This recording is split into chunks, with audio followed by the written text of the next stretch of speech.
Hi, ಎಲ್ಲರಿಗೂ ನಮಸ್ಕಾರ. ಬನ್ನಿ, ಇಂದು ಹೊಸೂರು ಬೆಟ್ಟದ ಮೇಲಿರುವ ಶ್ರೀ ಚಂದ್ರಚೂಡೇಶ್ವರ ಸ್ವಾಮಿಯ ಐತಿಹಾಸಿಕ ಹಿನ್ನೆಲೆಯನ್ನು ತಿಳಿದುಕೊಳ್ಳೋಣ.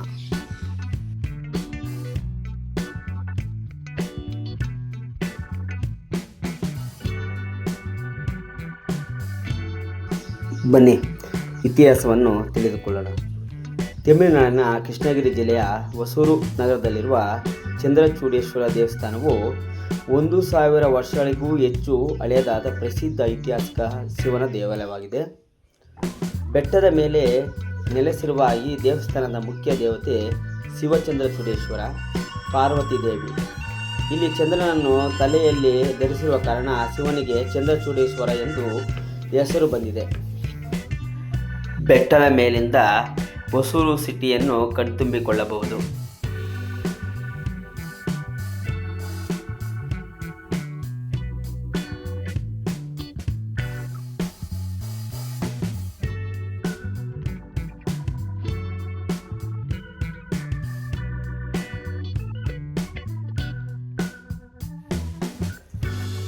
ಪೌರಾಣಿಕ ಹಿನ್ನೆಲೆ. ಬ್ರಹ್ಮಾಂಡ ಪುರಾಣದ ಪ್ರಕಾರ ಪದ್ಮಗಿರಿ ಭದ್ರಗಿರಿ ಮಹಾತ್ಮೆಯಲ್ಲಿ ಈ ಹೊಸೂರು ಪ್ರದೇಶ ಹಾಗೂ ಶಿವನ ಸನ್ನಿಧಿಯ ಬಗ್ಗೆ ಉಲ್ಲೇಖಿಸಲಾಗಿದೆ.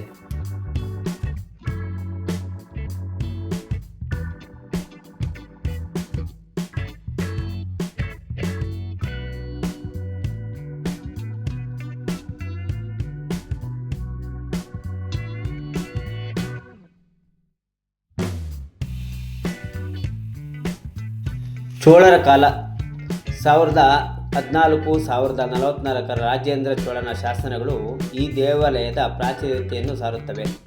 ಆ ಕಾಲದಲ್ಲಿ ಹೊಸೂರನ್ನು ಮರುಸುನಾಡು ಅಥವಾ ಚೆವಿಡಾಪಡಿ ಎಂದು ಕರೆಯುತ್ತಿದ್ದರು. ಶಾಸನಗಳಲ್ಲಿ ಶಿವನನ್ನು ಚೆವಿಡೈ ನಯನಾರ್ ಎಂದು ಕರೆಯಲಾಗಿದೆ.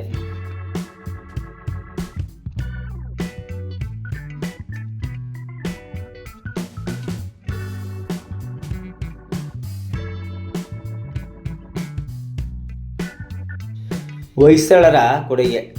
ಪ್ರಸ್ತುತವಿರುವ ಮುಖ್ಯ ಕಟ್ಟಡದ ರಚನೆಯನ್ನು 1260ರಲ್ಲಿ ಹೊಯ್ಸಳ ರಾಜ ತಿರುವನಾಮಲ ಪರ್ವತರಾಜ ನಿರ್ಮಿಸಿದನೆಂದು ನಂಬಲಾಗಿದೆ.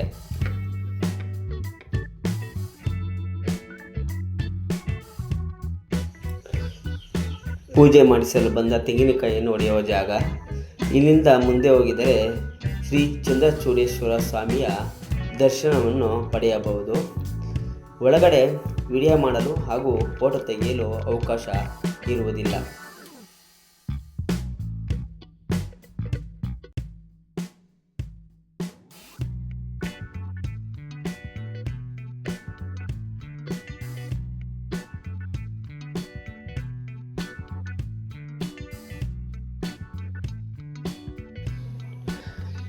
ವಿಜಯನಗರ ಸಾಮ್ರಾಜ್ಯ.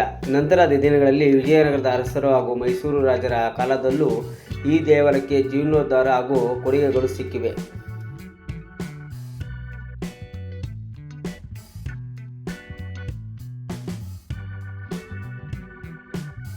ಬೆಟ್ಟದ ಮೇಲಿನ ವಿಶೇಷತೆ ಏನೆಂದರೆ, ಹೊಸೂರು ನಗರದ ಮಧ್ಯಭಾಗದಲ್ಲಿ ಸುಮಾರು 250 ಅಡಿ ಎತ್ತರದ ಬಂಡೆಗಳ ಬೆಟ್ಟದ ಮೇಲಿದೆ ಶ್ರೀ ಚಂದ್ರಚೂಡೇಶ್ವರ ದೇವಾಲಯವು. ಇಲ್ಲಿಂದ ಇಡೀ ನಗರದ ಸುಂದರ ನೋಟವನ್ನು ನೋಡಲು ಕಾಣಸಿಗುತ್ತದೆ.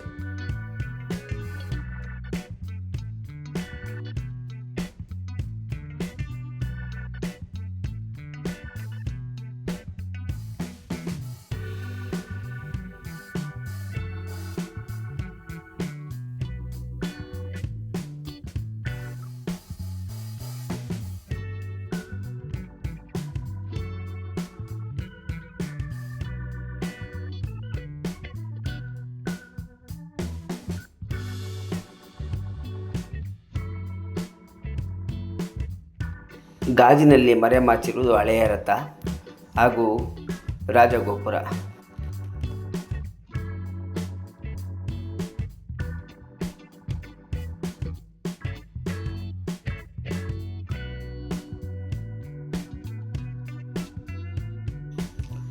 ಬೆಟ್ಟದ ಮೇಲಿಂದ ಹೊಸೂರು ಸಿಟಿಯನ್ನು ಕಾಣಬಹುದು.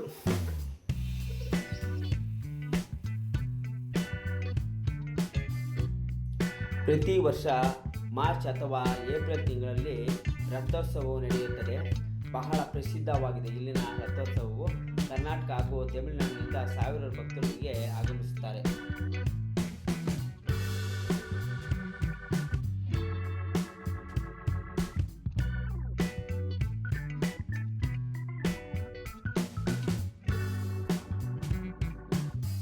ಇದೇ ನೋಡಿ ತೇರಿನ ಬೀದಿ. ತೇರಿನ ಬೀದಿ ಎಂದರೆ ತೇರು ಎಳೆಯುವ ಜಾಗವನ್ನು ತೇರಿನ ಬೀದಿ ಎಂದು ಕರೆಯುತ್ತಾರೆ. ಸೀಟುಗಳಿಂದ ತೇರುಗಳನ್ನು ಮರೆಮಾಚಿದ್ದಾರೆ. ಬಿಸಿಲಿಗೆ ಹಾಗೂ ಮಳೆಗೆ ಯಾವುದೇ ತೊಂದರೆ ಆಗಬಾರದೆಂದು.